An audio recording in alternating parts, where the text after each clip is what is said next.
Summertime is heating up at Global Voice Broadcasting. Hot music, hot talk, and hot topics. All day, every day, 24/7.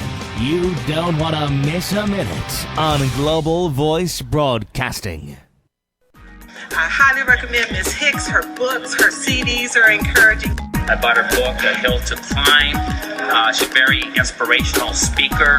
And I look forward to one day being able to work with her. Your power lies within you. Let it loose. Aspiration, inspiration, motivation, edification, determination. These are the keys of life success brought to you by none other than award-winning author, motivational lecturer, business consultant, and much more as she gets you aimed to your purpose. And now, ladies and gentlemen, young and elder, from Hollywood to the entire world, here is your host of Aim to Purpose, the radio show, Louise Hicks, along with her co-host, yours truly, Kennon Wesley Mason.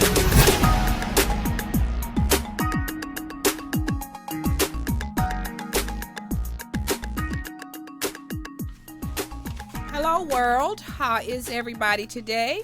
Thank you all for joining us again. We have a special show for you today, and again, I am Louise Hicks, along with my co-host. Yes, I am your co-host, Kennon Mason, and I want to say good morning, good afternoon, and good evening to everyone listening to Aim to Purpose, the radio show, as we bring you another edition with a special in-studio guest today. Yes, and that is Robin Borakove. That's right. Borakove. Yes. And if I didn't get Robin's name right, she will tell us in a little bit. But anyhow. And also, today, we want to thank everyone for tuning in to Aim to Purpose, the radio show, for our 1-year anniversary special, our 2-year or 1-year anniversary special with a 2-hour special broadcast. Yes. There we go. Last week we had that 2-hour Yes. with Dr. Michael Gaeta. Yes. And today we have a subject. Now, this really wasn't planned either. It's amazing how things fall into place by divine order. That's what I believe, because today we're going to talk about FAIRIES. Yes. ASDS, which stands for Autism Spectrum Disorder Supports. And Robin has her own special story that she will share with us about autism. And it's amazing how things always work out. But at any rate, we thank you all for joining us again for another episode of Aim to Purpose, the radio show. Yes, and always be sure, if you want to call in for questions or comments from anywhere around the world, 1-323-522-5482. Once again, from anywhere around the world, 1-323-522-5482. Yes, because we are global. We Yes. are all over the world. And before we bring our special guest on, we just want to share a little information with you about the subject matter today, because we know there's a lot of controversy going on right now about autism and vaccines, and that's why we had brought you the special show last Monday, because of SB 277 passing here in California that had to do with the vaccine. So let's tell you a little bit about autism, which I'm not an expert, and I don't claim to be. What we do here at Aim to Purpose, the radio show, we bring you information because our goal is to bring about peace and harmony, share information, and hopefully you'll do the same. Call in and share information with us. And we are about helping to make the world a better place. Yeah. And about bringing about love, peace, and harmony to the world. That's by right. sharing information. Yeah. So what it says here, I pulled some information about autism, and I'll just read you what it says. It says, autism spectrum disorder and autism are both general terms for a group of complex disorders of brain development. And according to the DSM, which is a diagnostic manual that's used by the experts, all autism disorders were merged into one umbrella diagnosis of ASD. And we know that there's a lot of, as I said, controversy going on about the vaccines and autism. And there are some experts that say autism is not created by vaccines, of course. And there are some that says that it is. So the controversy has continued and will continue, I'm sure. But there have been studies that have been done to for and against what causes this brain development that has been assessed as autism. And first, the amazing thing to me is that that for this one illness, autism, you have two sides of the story for the same illness, with one side saying that there is no correlation, and then you have another side that says there is, but supposedly they're all doing the same kind of research, but they're coming up with two different conclusions. How can that be when all physicians have the same access to these same vaccinations and to the same type of results? And we know that certain results have been covered and doctored to, I guess, have these vaccinations become on the market for the public. And we have all sorts of, I read a few articles last week on our 2-hour broadcast, and I also have a few articles here. One, this is from livelovefruit.com. Headline: Why are we still vaccinating? 25 questions from a former pro-vaccine advocate. It says, and this is from by Brian Rogers. It says, quote, "I used to be pro-vaccine. I know the feeling of thinking others were just plain crazy and wrong for not vaccinating their children and themselves. Irresponsible, I said when pointing my finger. I'd use the same old arguments about polio and smallpox and how vaccines saved us from all those horrible diseases, and just swallowing and regurgitating the propaganda I was brought up with. It was only recently in 2009 that I started questioning my long-held beliefs and began digging into the history, efficacy, and safety of vaccines. I was appalled at what I found and the recklessness of those government health agencies entrusted with our health and our children's safety, and angry with myself that I had put my family's health at risk by blind faith in others when I was ultimately responsible for the medical decisions of my family." And there's 25 questions. I'm not going to go through all of them, but I will read just a few just so you can see where the thought process is. Question number 1.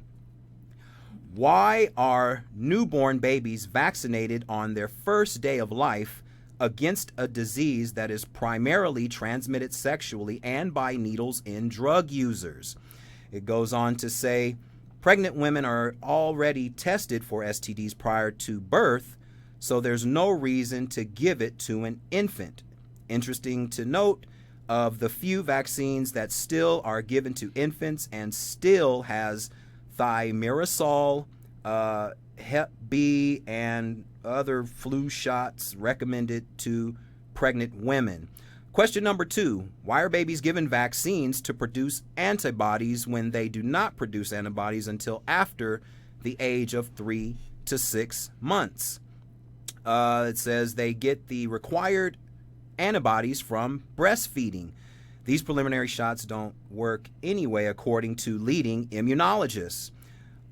Question number 3, why does the government tell parents to delay breastfeeding and get more vaccinations when breastfeeding babies produce higher levels of antibodies? And more questions go on and on and on. Question number 7, why are disease outbreaks occurring in populations with 90% plus vaccination rates? What about that, quote, herd immunity guys.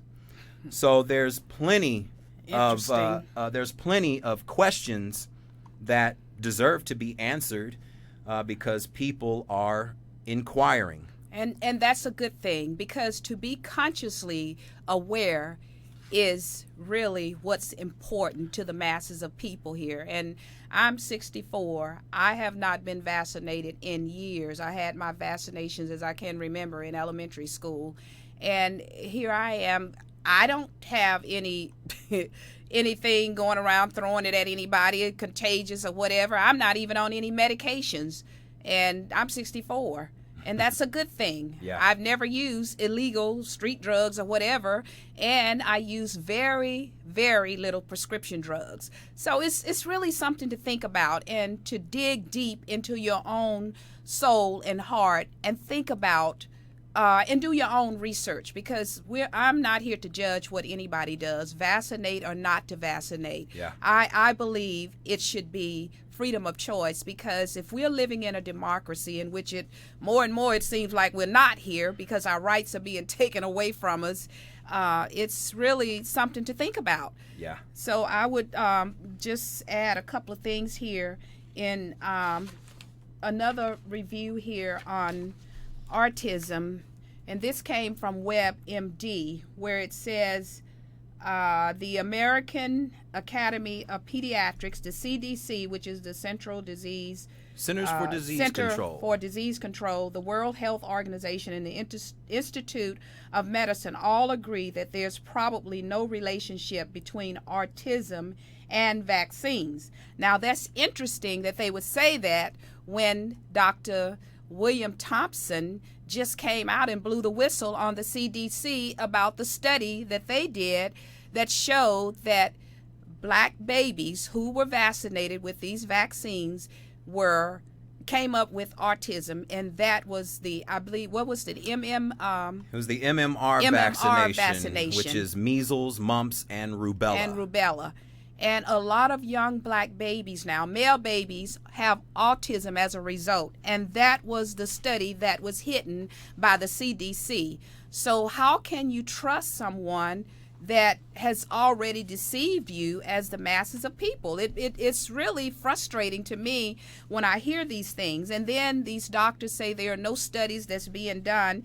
And I found an article on Facebook that I pulled off. And if anybody would like to get a copy of this, because it's quite a lengthy article that says 30 scientific studies that demonstrates vaccines, which they're talking about vaccines, can cause autism. Now, I went through it and I kind of skimmed through it and found a couple of things of interest that I want to share with you quickly. And one is that the first research paper that offered evidence that vaccines may cause autism was done by a child psychiatrist by the name of Leo Kanner. And this was in the 1930s. And he discovered that 11 children over the course of several years who displayed a novel set of neurological symptoms that had never been described in the medical literature, where children were withdrawn, uncommunicative, and displayed similar odd behaviors.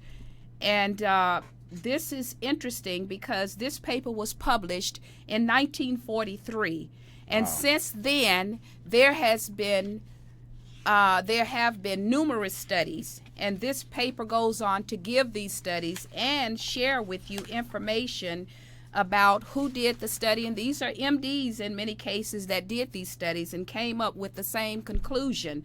And now, from what I understand in my research and reading, there are over, I believe, 50 studies that have been done with similar conclusions. And you may have heard about Dr. Wakefield, them saying that he falsified information and so forth. Now it's coming to light that others have done the same study and duplicated what he said, that vaccines do cause problems and injuries. Yeah. And here's a study here that was done in this paper, the article that says that hepatitis B, and that's some type of transmission through blood disorders, that it also these people, the children that were given this hepatitis B, that non-white boys were more likely to have ASD, which we're going to talk about today, a person who has gone through this disorder, the autistic spectrum disorder. And it concluded that non-white boys were more susceptible after the vaccines. So it's something to think about. And if anybody wants this article, like I said, it's quite extensive, as you can see here.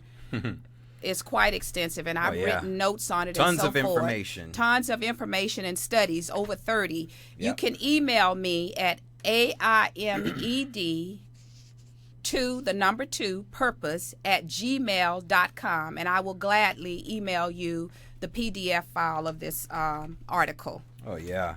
And there's plenty of other articles here. I'm not going to go through all of these. This is... headline, "The Vaccine Hoax is Over. Documents from the UK reveal 30 years of cover-up."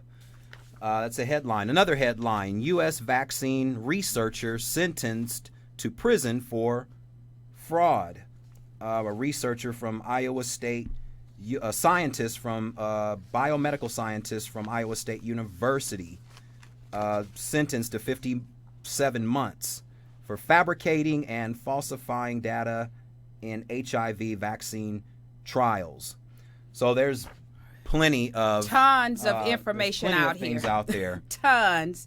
About vaccinations, about autism, and about any other illness that may be brought up. This is a continuation of where we left off last week with Dr. Michael Gator, who's a great guest.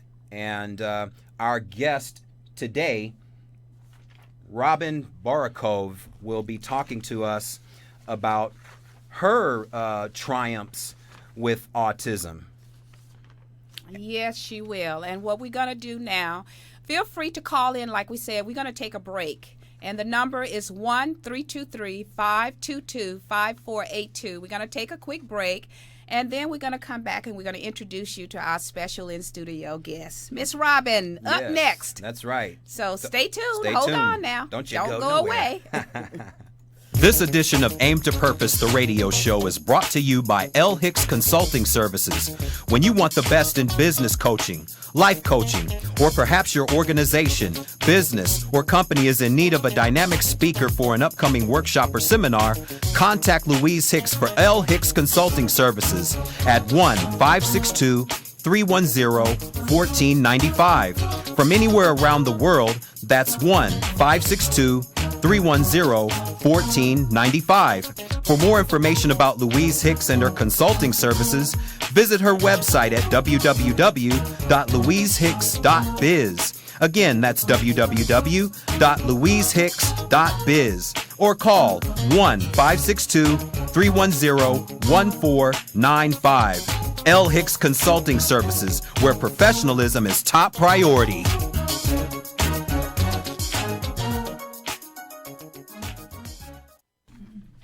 Once again, hello world.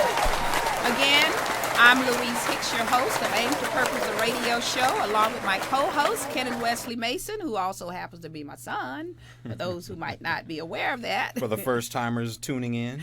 Yeah, but anyhow, we have a great show for you today, and our topic is hero fairies. And everybody I know would love to have a fairy. It's a good thing.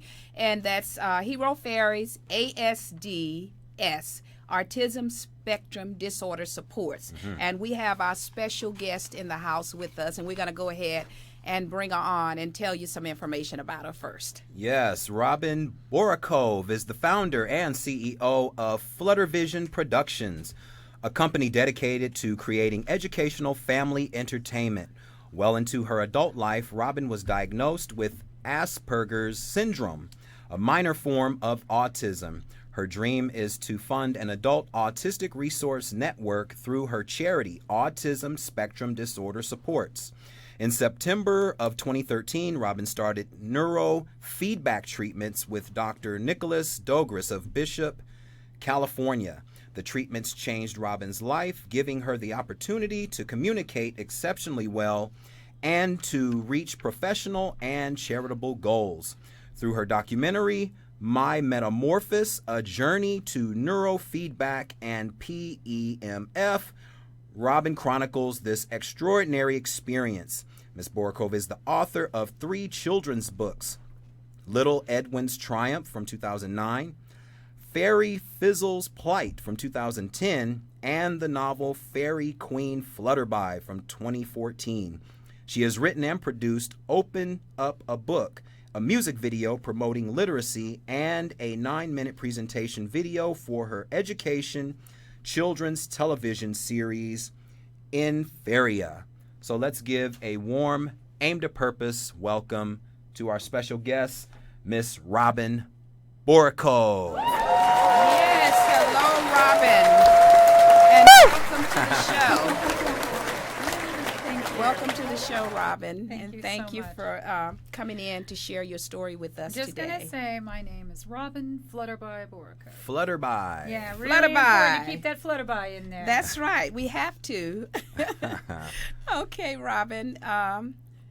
Here we go. There we go. There we go.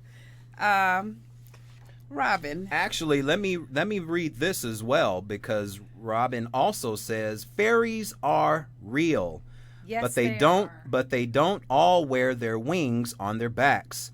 I refer to all those special fairies out there that work all day to collect their paycheck, then come home and continue working hard for their communities without pay, the volunteers. They're what I call hero fairies. If not for them, the needs of many people would go overlooked. Yes, So absolutely. true. Beautiful. Beautiful, Volunteerism. beautiful. Is that your Volunteer- quote? Yes, it is. Yes, it is. Love that, Robin. Volunteerism is extremely important to me. And that's a good thing. Now you know why we call this hero fairies. And she's a shero too. Yeah, right. and a shero, exactly. I actually learned the term shero from Anita de France. She's a president of LA84 and an Olympian, and amazing woman. And she introduced me to the word shero because my catch question when I'm interviewing now as a world correspondent for SpecialNeeds.com, one of my many hats I've been wearing lately. She explained to me that her shero, and so when I asked her, as you're a hero to many, who's your hero? And she goes, well, my shero is, and it was really, which was really interesting. Yeah. Well, Robin is our shero for today. That's right. That's right. Our fairy shero. So, Robin, we just got finished introducing the show and talking a little bit about autism and You say it really cute, by the way. Autism. autism. Autism. And You're what did saying I call it? Artism. Thank But you. I always say I'm an autistic, so I think that you just put the two words together. There you go. Autism. So autism, yeah. So I my like autism, mine. It yeah, sounds I cute. think it's much prettier. I was But gonna we got to say. do it the right way. Yeah, Autism. so autism, yeah. Okay. Yeah. We're going to do it the right way. That's might But have it to is do with that cute the way southern you- accent, I too. love it. I'm I from love it. Louisiana. Yeah. Do a little voiceover work. I'll introduce you to my other characters. There you go. Okay, but anyhow, let's talk a little bit about how did you come to be diagnosed first with autism? Well, that's an interesting story. So growing up, I had been given many titles and diagnoses over the years, and as a young adult, I finally caved into medication, and it didn't really work for me, and I struggled for years. And when I got to a point where I was just kind of tired of it all and very frustrated with being called crazy or schizo or ADD or whatever, and my husband at the time had introduced me to a wonderful psychologist who said, and did some testing, and he said, you're just a little autistic. I think you have Asperger syndrome. Right. And I want you to stop taking all those medications and go out and be your fairy self. And it was the best thing anyone had ever told me, because it gave me a chance to start accepting myself for who I was. And then he had me read a book. Actually, my husband at the time had me read a book called Everything You Need to Know About Asperger Syndrome by Tony Attwood. And he had read it before. By who now? Tony Attwood. Oh, Tony Attwood. Tony I've Attwood. heard that name. It's an amazing book. And he had read it before me, and he came in and he kind of had tears in his eyes, and he said, honey, you need to read this book.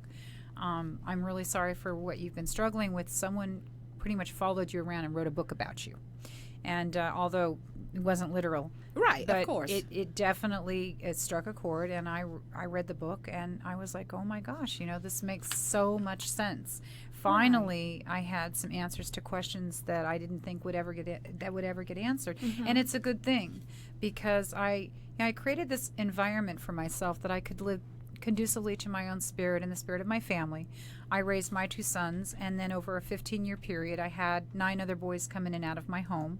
So I feel like I was a mom to 11 boys. Wow. And they were all, in their phases and going through things, and I was kind of the Kool-Aid mom. They all ended up on my doorstep for whatever reason. I know about that one. I used to be like that too, raising my kids. Yeah, Ken and my then other they're son like and my gremlins, daughter. add water and they multiply, But yeah. I found that it was a very safe environment. I created a business for myself. I did massage and physical therapy out of my home, and I didn't have to leave my house. Yeah. It was really safe there. But then all of those boys did exactly what I encouraged and raised them to do. They became independent of me. Right. And when that happened, and my career of massage and physical therapy ended because of my own physical ailments, I actually left my house for the first time in years and tried to get a job out of my home. So I had about 200 job applications and 174 interviews in a 2-year period. And nobody wanted to hire me. And I have many talents, and it was very frustrating.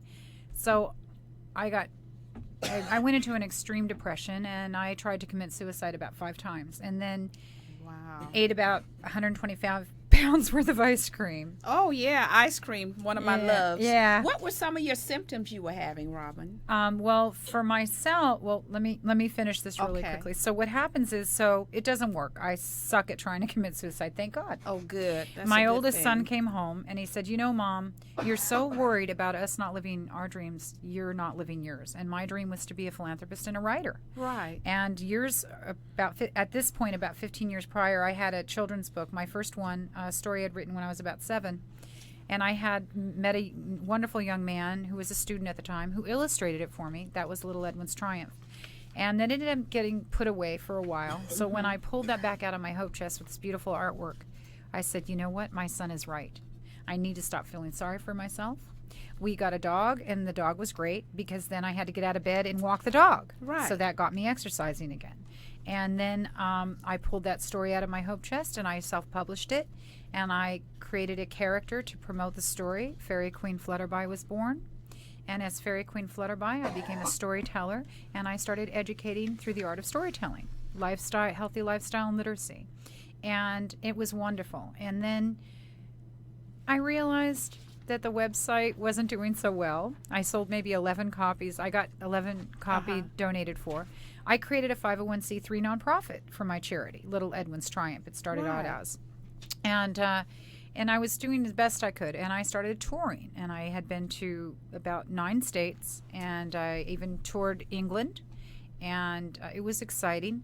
But then I started to plateau, and I realized I wasn't getting the money coming into the charity that I needed. Right. And I was pretty much going through my savings, and the Bank of Husbands closed because, they could only give you so much. Oh, yeah. And I was plateauing. I like the way you phrased that. Yeah. I was the Bank of Husbands. Yeah. So I was plateauing, and then I met this really wonderful woman, Laura Benesse, who has a Harwood Network, and she had just moved in, and she was my neighbor, and she didn't have any clients. She's new in town and a little bored, and I was extremely bored and frustrated. And right, understandably. And I had just at that time started my NeuroField about 6 months prior, so some things were getting much better for me, but still I was struggling. And she said, Robin, you have a lot to give. You have a lot of wonderful qualities, and it's not just as the Fairy Queen.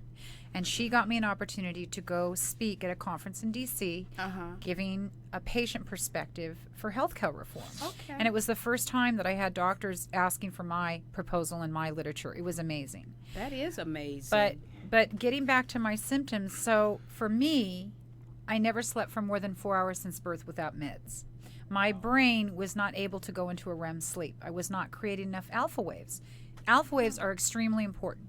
So here I go to my first autism conference. I get turned on to NeuroField and neurofeedback, and I begin treatments. And the first night that I got a treatment from Dr. Nick, I slept 10 hours that next day without medication. He turned my medication into meditation. Is this Dr. Nicholas? Dr. Nicholas Dogris. Now, where did you meet him? I actually met him through a doctor that I met at an autism conference. I see. I met Dr. Rick Ellis, a forensic psychologist, at an autism conference. He was pretty fascinated with me as Fairy Queen and wanted to know what I was about, as most people when you're walking around in broad Fairy daylight. Queen? And I was at this conference, and I thought, I'll do a tour there, so I was in costume. And the conference actually asked me to be in costume a couple of the days, so that was fine. And then I was kind of complaining to him about how there isn't a lot of support for adult autistics. It's very frustrating for me. I said, I've given all my money to the children's, societies and things. How come they won't help me? And he said, you know what? I'm gonna help you to help yourself. And he introduced me to Dr. Nicholas Dogris of Bishop. And it was lucky for me, he's in California. So I made an appointment and I went to Bishop for a week and got my first set of treatments. And when Dr. Nick looked at my brain map, so that was basically a picture of my brain. Right away, he said, okay, here's your problem. Your frontal lobe is in high beta, hot preorbitals, he said. And that was the reason why I was racing and talking 500 miles a minute and in fifth gear all the time. And then when he saw my EKG, and he said the lack of alpha waves was another reason why I was having trouble. So my symptoms were non-empathetic. But I'm a bright girl, so I could copy sympathy. Right. So someone would come up to me and they'd tell me bad news, and I copied what my parents did. I put my hand on their shoulder, I gave them a hug, patted them on the back, and said, hey, I'm so sorry for your trouble, and you have my number, call me if you need me. And I'd tra-la-la-la-la on my way. But now, when someone tells me some bad news, I feel it in my soul. That's it's amazing. Deep. Someone walked into Starbucks and announced Robin Williamson committed suicide. It was the first time I felt empathy. It hit me so hard I had to go into the restroom. I started bawling. My friend comes in to console me, and she goes, wait a minute. You're feeling empathy. Mm-hmm. And it was a huge discovery. And, of course, I've since then had to learn how to process empathy. It's very important if you want to be a philanthropist. Oh, absolutely. And so that was a huge thing to be able to. And it gave me the ability to be able to feel things that I never felt before. It gave me moral compass. It gave me the ability to think before I speak, to understand what it means when someone says 2 ears, 1 mouth. Right. And those are huge things. And so Laura, she's really the CMO of my company.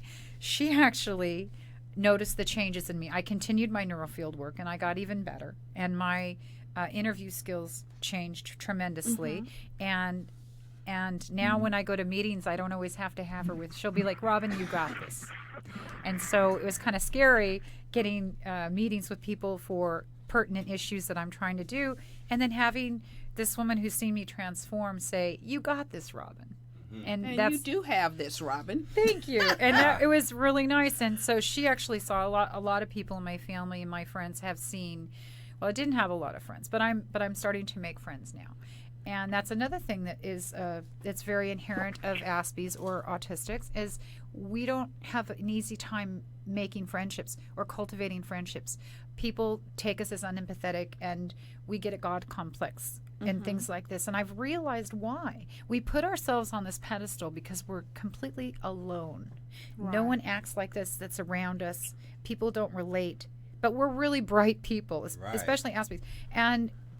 And you put yourself on this pedestal, and you're like, I don't need anybody. I'm just fine. I'm wonderful. I'm smart. I'm bright. I'm everything. But really inside, you're dying to have friends. Mm-hmm. So once I started feeling empathy and started experiencing moral compass, and now I know what that little voice is inside, your conscience telling you that I didn't listen to before, hence why I got into trouble. I believed everything people told me.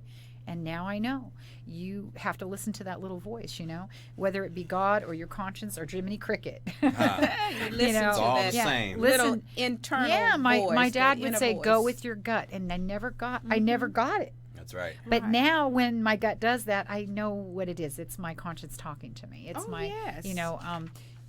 for those who believe in God, it's God telling you, hey, by the way, stranger danger or whatever this case may be. And I get that. And so having those abilities now that I didn't before is making me, I've always been kind of a natural mentor, but now I'm absolutely a really good mentor.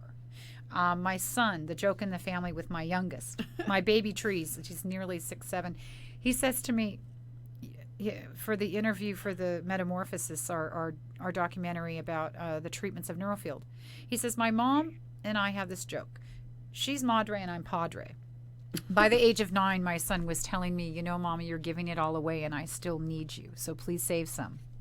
And he gave me so much great advice, and he was always the mediator and the voice of reason. But he said, it's nice that I can finally go to my mother for advice. She's outmatured me. That's great. And that right there in itself, it speaks volumes. Oh, it does. When you can be a mentor for your kids, for your kid, of course. Exactly. It's amazing. Yeah, I mean, I've always been their mom, but I was their friend more than I was the mom. And now, I mean, obviously they're grown and older and we're able to be friends, but now I'm absolutely, 100% mom. Oh, and yes. it was important to become that because I had parents throughout the years going, you're too nice to these kids, you're too soft, or you're trying to act like them or be like them. It wasn't that I was trying to act like them or be like them. I was them. Right. I had an aptitude of 16. And so what's so nice is my last testing I did, it showed that my IQ is 167, and now I'm firing on all cylinders. Thank you, Dr. Nick, for that. So Dr. Nick worked wonders. Now, what was this treatment you said? Now, it's called NeuroField, and it's followed up with neurofeedback, so electromagnetic stimulation. And what that is it's a small electromagnetic pulse that they direct to an area of your brain that is afflicted. So it's not like shock therapy where they just, and you come out drooling. Nothing. It's nothing like that. Because I've had people ask me, if it's like that. No.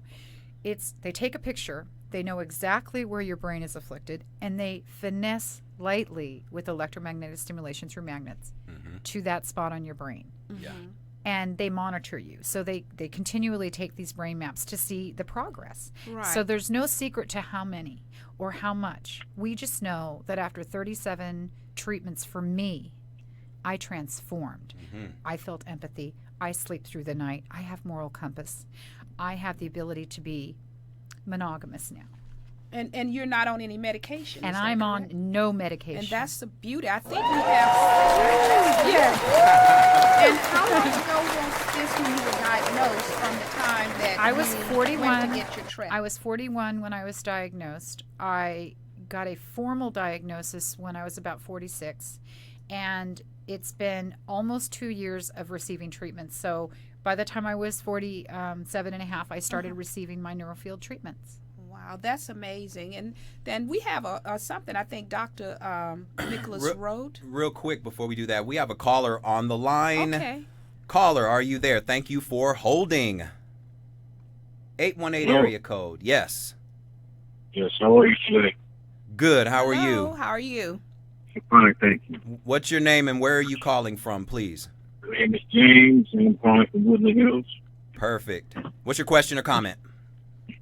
My question is there any specific age that you can start these treatments? I have a son that is 17 years old. He is moderate to high functioning, and he was diagnosed around 12 years old on the autism spectrum. The information that's given seems like it's something that would benefit him. So I'd like to know if there's any type of age range that you can or can't receive these treatments. Now, Absolutely. I'd love to answer that. Yeah, go yeah, ahead, let please. Robin answer because she has gone through it and we haven't. So just So what it is the treatments are actually, I know that they start them off around 2, but I do believe that there is something that they're doing for children now that are younger than 2 that aren't able to cooperate. But his age, he sounds like he would be very, very beneficial to get these treatments. He's, you said 17? Yes. Yeah, so he should have no problems getting these treatments. And it's very non-invasive. And what's kind of fun is the way that Dr. Nick would do it is, so you get your NeuroField first, where you're just very relaxed. You're sitting there with your little cap on, and you're just kind of taking it easy. And it's about 20 minutes for me that he would do this. And then he takes the cap off. And replaces it for the neurofeedback, which is where you actually, for me, the way he did it was he would have a movie on a screen. I'd be watching this movie. And does your son like to watch movies? Yes. Then he'll love this. And so all you have to do is focus on relaxing. That's all you do. Now, when you're not relaxing, the movie starts to disappear. And that's how you know you're not focusing on relaxing. Now, do you have the information for Dr. Nicholas? Dr. Nick Dogris, it's NeuroField Inc. So you just go to NeuroField Inc. INC, and Dr. Nick will come up. There you go. So all you do is look him up, but what I'm saying is this is the neurofeedback. So you're watching this movie, it starts to disappear, then you just breathe and relax, and then the movie rewards you and comes back on the screen. That's how you know you're doing it right. So if that's something you think that your son can do, then he's a perfect candidate. Thanks so much for calling in and Absolutely. asking. Yes, thank you for calling. We appreciate the call, and we hope that your son can get the treatment and get better. Just tell Dr. Nick that the fairy sent you. There you go. Okay. Yes, Thank you Flutterby. very much. Thank you so much for calling sir. in. Thank you. Thank you. Okay, that's great then. So go ahead and read something Dr. Nick said. Yeah, this is from Dr. Nicholas Dogris of NeuroField Inc. He says the use of energy. Let's get this camera here. The use of energy to address human ailments has been a source of exploration for centuries, beginning with the use of electric eels to the use of static electricity to various forms of magnetic therapies that used stones and the laying of hands to heal those afflicted with various illnesses. And in the past 30 years, there have been many different types of energy techniques offered as a form of valid therapy. One of these modalities is known as transcranial magnetic stimulation, or TMS. Okay, great. So there you have a little bit of information about that. And we do know that energy is so vital to all of our bodies. Energy is crucial. And well, for me, I had too much of it. And I mean, I would get people that would meet me that would be like, oh my gosh, just let me have some of your energy. And they say that, but to live in the body, that's always energetic. It's very frustrating because what happened for me is I never took breaks. Yeah. So when I had my MRI and my orthopedic surgeon came out and said, and he's so cute because he's also from the South. Is he? And yeah, so he looks at mine and he puts up mine and he puts up two others and he says, okay, now, this is the MRI of a 50-year-old woman and this is the MRI of an 80-year-old woman and here's yours. Which side does it belong to? And I look like the 80-year-old inside. Oh, wow. So, yeah, so when they say to take a break, you know, which leads me to all the nicknames. I had so many nicknames. Chatty Cathy, Energizer Bunny, Ricochet Robin. The list goes on like and on. that battery, that commercial, like that absolutely. Bunny that wind keeps her up going and You on were the and on and chatterbox, on. huh? Yeah, and it turns out, and so my first husband, which is so funny, he used to say, oh, you just like the sound of your own voice.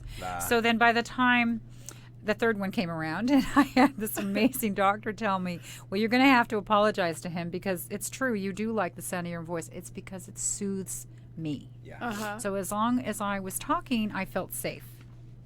And so I had a real hard time being able to cancel out white noise. So I could hear all the little sounds all the time. And it's very distracting when you can't focus, you know? Yeah. And so when people spoke, their word took on an image. So I was seeing pictures floating around their head. And I'll never forget, after my first week coming home from NeuroField, the pictures disappeared. And I got really lonely because having those pictures following me around for 40-something years, you always had friends. I always had entertainment. And my friend comes in and I've got like all my stuffed animals all over the house, mostly monkeys and gorillas. I have a big thing for monkeys. And he's like, you miss them. And I did. He figured it out. I missed my friends, my imaginary friends. Yeah. But now with that being said, and when I moved and downsized, I took over 300 stuffed different types of monkeys, and I only have 4 now. Wow. So that was a big growth for me to be able to give up, those crutches. Oh, I can imagine. Yeah. And that's good. And this is the Special Needs organization. Let's talk a little bit about specialneeds.com. Yeah, it's because of the Specialneeds.com. fairy. So as Fairy Queen Flutterby, a wonderful woman that I met helped me to raise over $10,000 worth of toys for last year's toy drives around that's LA and wonderful. Ventura County. It was great, and I was promised to get on TV and all these kinds of things, and that didn't happen, and it's okay, because what happened was this: she not only helped me to be able to raise the money and to get the toys, but she did an article about me called Angels Among Us, and she put it up on specialneeds.com. What was it called again? Angel Among Us? Angels Among Us. Yeah. So she advertised on the end of the article, she put up my Metamorphosis link to my documentary. Within 3 days, we sold 250 copies of my documentary. That's never happened. I think I've sold like 4 of them, and it's probably family members. And when I say sell, I mean get donations for. Right. But it was like, wow, that never happened. And so her article got some good attention, and then she called me and she says, I've looked into you. You're more than just a children's author. And I said, yes, I'm actually a writer. And she says, I have something I'd like for you to do for us, and in turn it will help you. How would you like to be the only special needs adult to correspond for the Special World Olympic Games? And when she said it, I didn't really get the gravity of it. So a few months went by, and then I called her up, and I'm like, so what's up with this thing? Like, what am I doing? She goes, oh my gosh, we have a press conference. You have to be ready. Like, she's in the car vetting me, and I have no idea what I'm doing. She hands me a pad of paper and a note, and I looked at her, and I pulled up my iPhone 6. Thank you, iPhone 6, Right. So I'm like, she's like, I need you to come up with 5 questions. These are the people you're interviewing. This is what you need to focus on. And I just ran with it. And so now I realize, so there's 7,000 of my peers participating as athletes, but there's only one correspondent special needs. And that's in the media, and that's me. And I'm so That's proud. great. Well, I'm so proud to announce this. So I met a gentleman at a function through my steampunk genre, which we'll talk about. And he's a photographer, and he's volunteering to take pictures of everybody in their costumes, and cosplay is huge, right? So we get to be friendly, and then when the opportunity arose and I found out that I could get a photographer to work with me, I could actually have a team to cover the Olympics, I thought of him. He reminded me so much of myself. We got along really well, and he is kind of different like me. And I knew he was an Aspie. For Asperger syndrome, we say Aspies. Right. So I knew he was, but he wasn't quite convinced. His son had been formally diagnosed, but he hadn't. So with the encouragement of some people in his life, and himself, he finally went and got a formal diagnosis, and it was right on hit the nose on the head. Yeah. He actually has Asperger syndrome.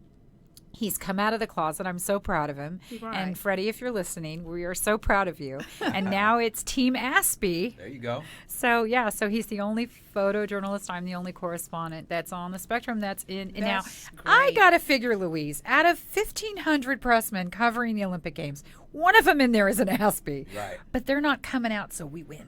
That is awesome. So we want to pave the way for other people like us to not be afraid to take the chance to get into media. Right. Yeah. And you got to figure most actors out there are probably. And you're doing a great job. I saw you. an interview with an athlete that you did. I can't recall I his did name. several, but we have Jason Warsuma, Global Messenger, Dustin Plunkett, who's the ambassador of Global Messenger. We have Laura Cook. We have, You've done just so many. And you did such a great job. It was awesome. Thank you. And you just. I mean, let me tell you a little bit about how I met Robin. Just Oh no! Don't tell him what I was wearing. Well, that was what attracted me, and I have a little congestion I have to apologize for. But she had her wings on, and I was intrigued by it. So I said, well, can I take a picture with you? Having no idea. But that's why I said everything falls into divine order, the way it's supposed to happen, because having no idea she would be on the show the week after Dr. Michael Gator, and we would be talking about Autism. Did I say that right? You said it beautifully. And that's how we met. It was in Hollywood, I think, at the there was a kids function, and I was right, a out kids there function. Passing out paper for an event that I was supposed to have. Right. Wear Your Heart Wings. But it's been postponed because of a few amazing things that have been happening. And you got all the accolades. She's getting awards. And, I mean, you talking about... Well, speaking of awards, I got to mention Senator Jeff Stone of the 28th District, found out about me through Robert. I'm not sure of his last name, but so Freddie, my photographer, he's wonderful, and he is connected with the Sheriff's Department in Riverside. And one of his superiors said, you know what, we're going to give her a proclamation award. And I had no idea what that meant, and I'm like, okay, well, yeah, okay, and yeah, sure, it'll happen. And I didn't want to get excited. I'm learning to manage expectations, Right. And then it does finally happen. But not only does it happen, I get presented to it from Senator Jeff Stone. Right. Now, this is the best part about it. The award is fabulous. I'm really proud of it. I worked really hard. It's to honor our Circle of Inclusion campaign for the games. Right. And then my works. But here's the thing. When he said to me that he intended on getting the money back into the system that had been taken away from special needs adult care. He doesn't even know who he's talking to because my mission as it is the special, I want to have an adult special needs behavioral health resource network, which will include medical, educational, and employment opportunities. Right. And then a sidebar from that is a partnering program. So, for example, we have one special needs adult that lives with his mom. And she's getting up in age because that's what's happening. We have this huge, huge majority of special needs adults, and they're being cared for by their elderly parents. Right. And now those parents are dying. And what's going to happen to them? Right. So Jeff over here lives with his mom, and he's in a wheelchair. He's really good on the computer, and he's a greeter at Walmart. And between his mom and him, they can stay and live a nice little life in her little house. But now she's passed away. Now he's kind of confused. He doesn't really know what to do. He doesn't really have anybody to come in and help him. Now we have Mark over here who lives with his uncle, and he's a mechanic, and he can drive, but he doesn't know how to pay the light bill. So we find out about these two, and we partner them. That's great. Now they can live in one of their residences. They don't need to leave. Between the two of them's income, they're able to pay their bills and keep the lights on. They make up for each other's lackings. I did this with kids when they were younger. It started off with a little boy. He was picked on horribly. He was in a wheelchair, and he was a super brainiac. And who was he picked on most by but the class bully? We found out the bully was dyslexic. So now I put them together, and this boy taught the bully how to do math. Now he feels smart, and he's not walking around all angry all the time. And now he's protecting this guy. Right. To this day, it's almost 20 years, and they're best friends with wives and families and a beautiful life. And so partnering is really important. We're all in this together. No one is immune. You're right. And if you can partner them up with somebody that can help them, and also it makes up for this other person so they don't have to be in an institution or be in a group home or what have you. I've seen some of those places. I have too, and it's not the best. And we got to take a commercial break. Yes. And actually, we don't have any other breaks. We have about 6 good minutes left. Oh, okay. So, in the last 6 minutes, can we talk about cog in the machine? Let's talk about, and I want to just correct a little bit. Yeah. Fairy Queen Flutterby has not been published yet. Okay. We put it on hold. Everything got put on hold. Okay. But I am happy to announce that Tavio Publishing, Tamara Tavio, she's amazing. She's actually my publisher now, and she will be putting out Fairy Queen Flutterby August 1st. And you'll be able to get it on Amazon. There we go. And I have an amazing artist who also did the artwork for Cog in the Machine that is working on the artwork for Fairy Queen Flutterby as we speak. Yes. It's a novel for tweens. It's a book about a girl who believes in fairies, who is born half fairy but doesn't know it. And she does know that she believes in them. She knows that she's destined to save them and be Dawn their queen. Hence, Fairy Queen Flutterby is born. So here we have the book for tweens. So now I have my little books, the G-rated, for the babies. Right. Little Edwin's Triumph and Fairy Fizzle's Play, which did win a Family Choice Award. I'm very proud about that. Great. And so now we have Fairy Queen Flutterby for tweens, but then now we have to come up with something for teens and adults. Yeah. So steampunk is a pre-apocalyptic Victorian era, whereas electricity never happened. It's just steam power. Yeah. So you might see them. They're at Cosplay, Comic-Con. They're huge in WonderCon and all these cons. And they have the gadgets and the gizmos and, electronical kind of things. And they all have the goggles. So that's the steampunk people. And Star Wars allowed all these wonderful people that I've been had the opportunity to meet and work with turn their Star Wars characters steampunk. Right. And Lucasfilms is actually supporting it. It's wonderful. Wow. And so how was I going to get from Fairy Queen to Steampunk Fairy? Well, this is how I did it. So here's Fairy Queen Flutterby living contently in the enchanted forest of Infaria. Right. Everything's great. She saved the fairies. She's the queen. And she's looking forlorn, and the king turns to her and says, "No, what's wrong? You have this amazing life. Everything's beautiful. How could you possibly be depressed?" She looks at him and she says, "It's back." He's like, "What do you mean?" He goes, "The same intuition that told me that I needed to come here and save the fairies is back. But now it's calling me to the human realm. The humans are in trouble." And he looks at her and he's like, they're destroying our forests. There's so many, they're polluting the water. Why would you want to go back there? She says to him, "Because if I didn't listen to that intuition in the first place, all of the fairies would be dead." Oh, wow. So he says, "Go if you must, but when you leave, your wings are going to disintegrate into leaves, and they'll stay in Infaria until you return." That's so she goes through the amazing. porthole. She enters into her old hometown. She befriends a bunch of dilapidated kids that have all these steampunk body parts, and when she confides to them her story, they make her steampunk wings. Hence, she becomes a steampunk fairy. So you got to look forward to this book. Yeah, that's so Cog in coming the out. Machine. Yeah. Cog in the Machine, Yeah, is and an I have animated- a little Thank you. animation right there. And it's coming out August yeah. next month, right? And that's actually after my model/actress/songbird that does open up a book and everything else. And Ayla Fox, she's amazing. She has taken, the Fairy Queen's getting a little on in years. And, Hollywood likes a pretty fairy. Right. Of course. So she has taken us to the next level with her beauty and her talent. Awesome. And She looks pretty and tough. Yeah, she really is. Awesome. She sure does, And, I tell you. And when you go and see the music video, open up a book. She is the forerunning fairy. I'm in the background. But I did it in kind of a rap way. But when they heard her sing, my people, they're like, okay, Ayla's singing it. But at the very end, you'll get a glimpse of Fairy Queen Flutterby saying, "Don't be a fool. Go to school." Fairy Queen says, "Reading's cool." And I do a mic drop, and my animated fairies quickly pick it up and swing it off. But it's a lot of fun because you And get an reading idea to is see cool. everything. Now, is the Special Olympics still going on? Oh my gosh. The opening ceremonies is July 25th. So it's not quite here yet, but there's Okay. been all kinds of fanfare around it, as yeah. obviously I've been covering the stories.